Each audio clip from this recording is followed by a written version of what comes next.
Hello friends, आपका स्वागत है सिविलियन क्लासेस में। तो आज हम चर्चा करने जा रहे हैं इरिगेशन इंजीनियरिंग के बारे में। तो प्यारे बच्चों, इरिगेशन इंजीनियरिंग में सबसे पहले हम पढ़ेंगे हाइड्रोलॉजी, मतलब यूनिट नंबर 2। तो प्यारे बच्चों, यूनिट नंबर 1 क्यों नहीं पढ़ रहे हैं, उसका आंसर आपको 2 मिनट में मिल जाएगा। तो स्टार्ट करते हैं हाइड्रोलॉजी। तो प्यारे बच्चों, पहले भी इसका डिफिनेशन दिए थे।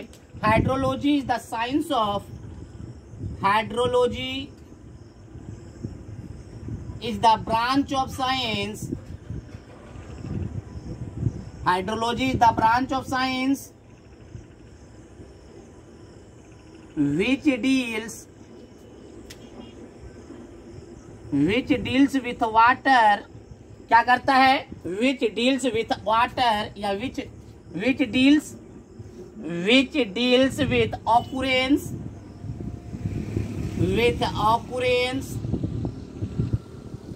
comma circulation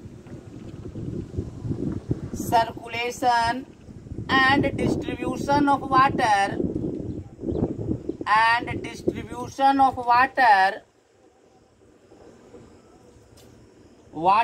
on the surface of earth या on the earth surface and atmosphere। देखिए प्यारे बच्चों, सबसे पहले तो आपको समझना होगा हाइड्रोलॉजी जो है वो 2 वर्ड से बना हुआ है, हाइड्रो प्लस लॉजी। हाइड्रो का मतलब होता है वाटर, और लॉजी का मतलब होता है स्टडी। तो इसका मतलब क्या है, हाइड्रोलॉजी में हम लोग मेनली पढ़ेंगे वाटर के स्टडी के बारे में। मतलब हम जो स्टडी करेंगे हाइड्रोलॉजी में वो वाटर से रिलेटेड होगा, है ना। तो हाइड्रोलॉजी में 2 वर्ड है, हाइड्रो और लॉजी। हाइड्रो मतलब वाटर, लॉजी मतलब स्टडी। हाइड्रोलॉजी में हम लोग स्टडी करेंगे वाटर के बारे में। तो प्यारे बच्चों, हम इसका डिफिनेशन क्या दिए हैं? Hydrology is the branch of science. Hydrology क्या है?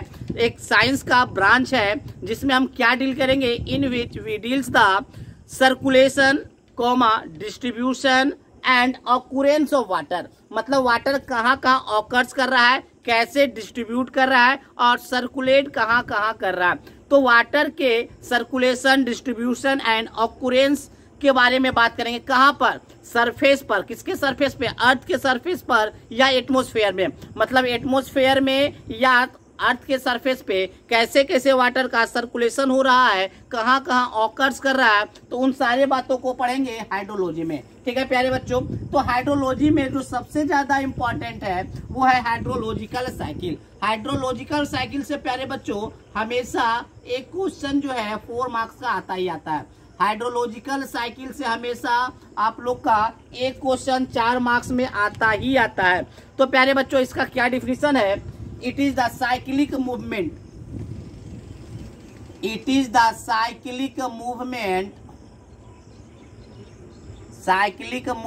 of water। इसमें प्यारे बच्चों आप हाइड्रोलॉजिकल साइकिल को बहुत ही बच्चे से पढ़ते आ रहे हैं, 8-9 क्लास से ही पढ़ते आ रहे हैं, जिसका नाम था वाटर साइकिल। अभी उसका नाम बदलकर हाइड्रोलॉजिकल साइकिल हो गया, लेकिन जो आप वाटर साइकिल पढ़े वही आपका क्या है? हाइड्रोलॉजिकल साइकिल है। तो it is the cyclic movement of water from one phase to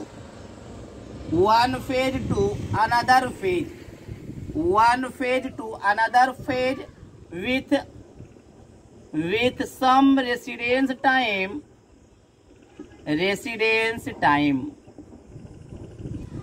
इस डिफिनेशन को समझने से पहले एक ड्राइंग कर लेते हैं। वो ड्राइंग क्या है, पहले भी किए थे। ये है आपका रिवर,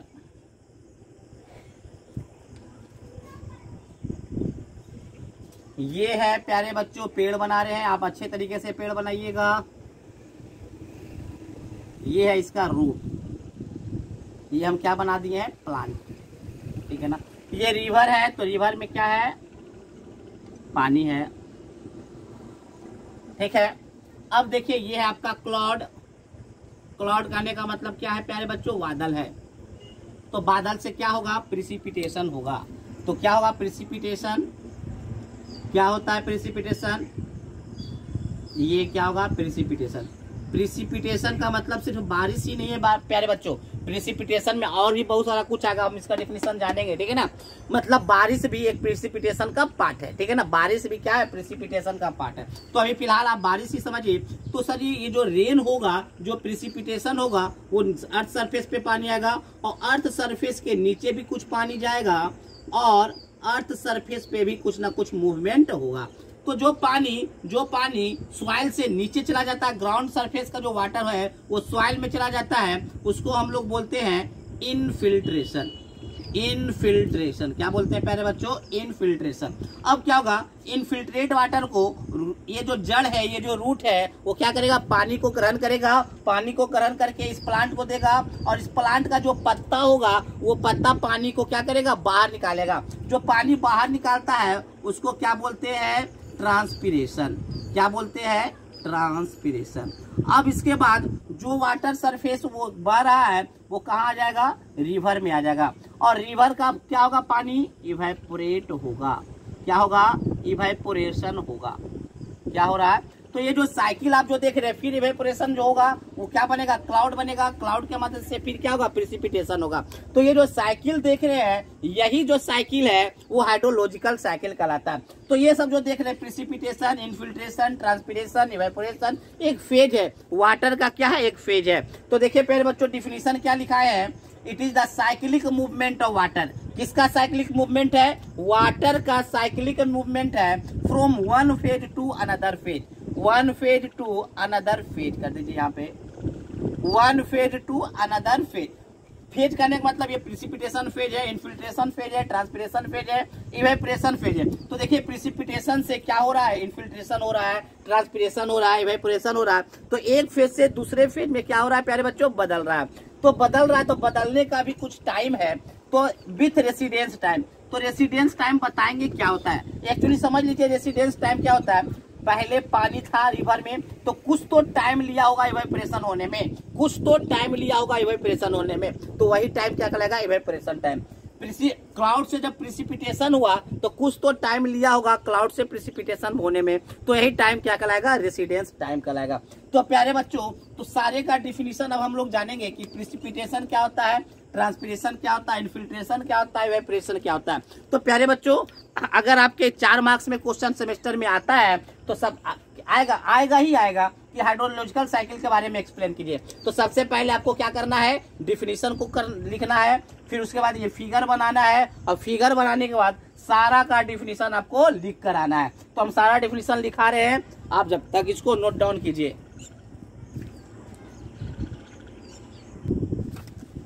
प्यारे बच्चों, अब हम सारा वाटर साइकिल का जो मूवमेंट हो रहा था एक फेज से दूसरे फेज, तो सारे फेज का डिफिनीशन अब देख लेते हैं। पहला डिफिनीशन है आपका प्रिसिपिटेशन का। तो प्रिसिपिटेशन क्या है प्यारे बच्चों, ऑल काइंड्स ऑफ, मतलब precipitation is any form of liquid और solid water particle that fall from the atmosphere and reach the surface of earth. देखिए प्यारे बच्चों, वाटर का मतलब सॉलिड वाटर हो चाहे लिक्विड वाटर हो, सॉलिड वाटर हो या लिक्विड वाटर हो, जितना भी फॉर्म है वाटर का, जैसे बारिश हुआ, जैसे कभी कभी देखते हैं हो गए प्यारे बच्चों, बर्फ का टुकड़ा ऊपर से गिरता तो सॉलिड वाटर हो गया। कभी कभी देखते हैं कुहासा टाइप का भी पानी नीचे गिरता है, शीत पड़ता है जिसको हेल कहते हैं। तो सारा जितना भी वाटर है, जितना भी सॉलिड वाटर है या लिक्विड वाटर है, जो वाटर एटमॉस्फेयर से कहाँ आता है, सरफेस ऑफ अर्थ पे आता है, तो सारा क्या कहलाता है, प्रिसिपिटेशन कहलाता है। तो देखिए प्यारे बच्चों क्या लिखा हुआ है, precipitation is any form of liquid और सॉलिड वाटर। कोई भी फॉर्म हो सकता है लिक्विड और सॉलिड वाटर का, that fall from the atmosphere, जो कहाँ से आएगा, एटमॉस्फेयर से आएगा, कहाँ आएगा, रीच द सरफेस ऑफ अर्थ। क्या बोले प्यारे बच्चों, जितना भी फॉर्म है वाटर का, जितना भी फॉर्म है वाटर का जो एटमॉस्फेयर से कहाँ आता हो, अर्थ सरफेस पे आता हो, तो उन सारे फॉर्म ऑफ वाटर को बोलेंगे प्रिसिपिटेशन। तो ऐसे भी बोल सकते हैं, precipitation is the all form of water reaches from the earth surface. जितना भी वाटर का फॉर्म है जो अर्थ सरफेस पे आता है एटमॉस्फेयर से, वो क्या कहलाता है, प्रिसिपिटेशन कहलाता है। जैसे कि रेन है, स्लीट है जो बर्फ का टुकड़ा है, स्नो है, कुहासा है, हेल है, इटीसी, ठीक है ना। तो ये था आपका प्रिसिपिटेशन। प्रिसिपिटेशन और भी हमको डीप में पढ़ना है तो हम प्रिसिपिटेशन ही एक्चुअली हम लोग को पढ़ना है आपके सेमेस्टर में, ठीक है ना। अब हम देखते हैं इवेपोरेशन। तो इवेपोरेशन क्या है प्यारे बच्चों, लिक्विड जो होता है वो वेपर में बदल जाता है। तो हम बोल सकते हैं liquid evaporation is a type of vaporisation. Evaporation क्या है, एक टाइप का वेपोराइजेशन है जिसमें वेपर में बदलता है। कौन बदलता है, तो that occurs on the surface of a liquid as it changes into the gas phase. तो प्यारे बच्चों क्या बोले, इवेपोरेशन एक वेपोराइजेशन है, एक तरह का क्या है, वेपोराइजेशन है, जिसमें क्या होता है लिक्विड का जो टॉप सरफेस होता है वहां से वाटर मूव करके किसमें चला जाता है, गैस फेज में चला जाता है, वेपर के फॉर्म में चला जाता है। इसी प्रोसेस को इवेपोरेशन कहते हैं। तो क्या लिखे हैं, evaporation is a type of vaporisation. Vaporisation का एक टाइप है that occurs on the surface of liquid. जो कहाँ पे ऑकर्स करता है, याद रखिएगा प्यारे बच्चों, इवेपोरेशन हमेशा ही लिक्विड के सरफेस पर होता है। As it changes into the gas phase, मतलब लिक्विड से गैस फेज में बदलता है इवेपोरेशन में, ठीक है ना। इनफिल्ट्रेशन, इनफिल्ट्रेशन में क्या हो रहा था प्यारे बच्चों, जो वाटर था ग्राउंड सरफेस पर वो सॉइल के नीचे चल जा रहा था, तो यही प्रोसेस कहलाता है आपका infiltration. Infiltration is the process by which, infiltration एक ऐसा प्रोसेस है जिसमें water on the ground surface inter into the soil. Infiltration एक ऐसा प्रोसेस है जिसमें ग्राउंड वाटर सरफेस सॉइल के नीचे जाता है। तो ग्राउंड वाटर सरफेस अगर सॉइल में जाता है तो यही प्रोसेस कहलाता है इनफिल्ट्रेशन। क्या कहलाता है, इनफिल्ट्रेशन। आप फिगर में देख लीजिएगा, जो हम पीछे फिगर बनाए थे उस फिगर में आप देख लीजिएगा। नेक्स्ट है ट्रांसपीरेशन। तो ट्रांसपीरेशन में क्या है प्यारे बच्चों, ट्रांसपीरेशन में क्या बताए थे, जो पेड़ होता है, पेड़ का जो रूट होता है, जो जड़ होता है, वो क्या करता है, सॉइल से वाटर को एब्जॉर्ब करता है, और वो जो वाटर है वो पत्ता से, मतलब प्लांट के जो पत्ता होता है वहां से क्या होता है, बाहर निकलता है। तो वही जो प्रोसेस है बाहर निकलने का, पत्ते से जो पानी का बाहर निकलने का जो प्रोसेस है वो कहलाएगा ट्रांसपीरेशन। तो देखिए प्यारे बच्चों क्या लिखे हैं, transpiration is the process of water movement. Transpiration क्या है, प्रोसेस है वाटर मूवमेंट का थ्रू ए प्लांट के थ्रू से वाटर निकलने का एक मूवमेंट है। इट्स इवेपोरेशन फ्रॉम लीव्स, कहाँ से इवेपोरेशन होगा, तो प्लांट के लीव से इवेपोरेशन होगा। जो पेड़ होता है उसके पत्ते से जो पानी निकलने का जो प्रोसेस है वो क्या कहलाएगा, ट्रांसपीरेशन कहलाएगा। अब देखिए प्यारे बच्चों, जो पानी अर्थ सरफेस पे मूव कर रहा है वो क्या कहलाता है, रन ऑफ कहलाता है। तो देखिए रन ऑफ को क्या लिखे, run of is the flow of water occurring on the ground surface. जो वाटर ग्राउंड सरफेस पे मूव करता है उन सारे वाटर को हम लोग क्या कहते हैं, रन ऑफ कहते हैं। तो प्यारे बच्चों ये था, बहुत ही इंपॉर्टेंट थ्योरी था प्यारे बच्चों, हाइड्रोलॉजिकल साइकिल, ये हमेशा आता ही आता है। अब हम देखते हैं थोड़ा सा रन ऑफ के बारे में थोड़ा सा देख लेते हैं। तो देखिए प्यारे बच्चों, अगर आपको याद होगा तो फिगर हमने बनाया था, इस तरह से फिगर था, यहाँ प्रिसिपिटेशन हो रहा था, नीचे इनफिल्ट्रेशन, यहां से ट्रांसपीरेशन, ये रिवर से इवेपोरेशन, और जो बचा वो जो रिवर में पानी आया उसको क्या बोले थे, रन ऑफ। तो देखिए प्यारे बच्चों, हम ये भी बोल सकते हैं रन ऑफ इज कैलकुलेटेड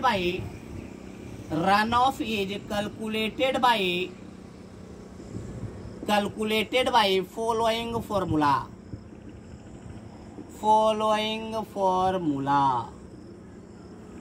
ठीक है ना। फॉलोइंग फॉर्मूला से आप रन ऑफ को कैलकुलेट कर सकते हैं। तो रन ऑफ बराबर क्या होगा, रन ऑफ बराबर प्रिसिपिटेशन माइनस लॉसेस में क्या क्या हो जाएगा प्यारे बच्चों, देखिए जो पानी आया है, जो धरती पे पानी आया कहाँ कहाँ चला गया है, तो देखिए लॉस में हुआ आपका इनफिल्ट्रेशन, नीचे चला गया, इनफिल्ट्रेशन जो नीचे चला गया, दूसरा है ट्रांसपीरेशन जो ऊपर चला गया, और तीसरा है आपका इवेपोरेशन। तो हम बोल सकते हैं प्यारे बच्चों, अगर हम प्रिसिपिटेशन में से ट्रांसपीरेशन, इवेपोरेशन और इनफिल्ट्रेशन को घटा दें तो हमको रन ऑफ मिल जाएगा। तो प्यारे बच्चों अब हम ये बता देते हैं कि हम यूनिट नंबर 2 क्यों स्टार्ट किए थे। प्यारे बच्चों तो देखिए रन ऑफ होगा, मतलब जो पानी रिवर में बचेगा उसी से तो हम सिंचाई करेंगे, उसी से तो हम इरिगेशन करेंगे। तो प्यारे बच्चों, हाइड्रोलॉजिकल साइकिल का एंडिंग पॉइंट होता है रन ऑफ। मतलब हाइड्रोलॉजी में जो सबसे एंडिंग चैप्टर होता है वो होता है रन ऑफ, और इरिगेशन में जो स्टार्टिंग चैप्टर होता है वो होता है रन ऑफ। क्यों? क्योंकि रन ऑफ के मदद से ही, मतलब जो वाटर आपका कहाँ पे है, रिवर में है, उसी वाटर से हम क्या करेंगे, सिंचाई करेंगे। तो रन ऑफ पर आपका खत्म होता है हाइड्रोलॉजी और रन ऑफ से स्टार्ट होता है इरिगेशन। इसीलिए हमने पहले आपका हाइड्रोलॉजी चैप्टर को चुना, फिर उसके बाद हम लोग पढ़ेंगे इरिगेशन। तो आज के लिए प्यारे बच्चों इतना ही, अब अगले क्लास में मिलते हैं। Thank you.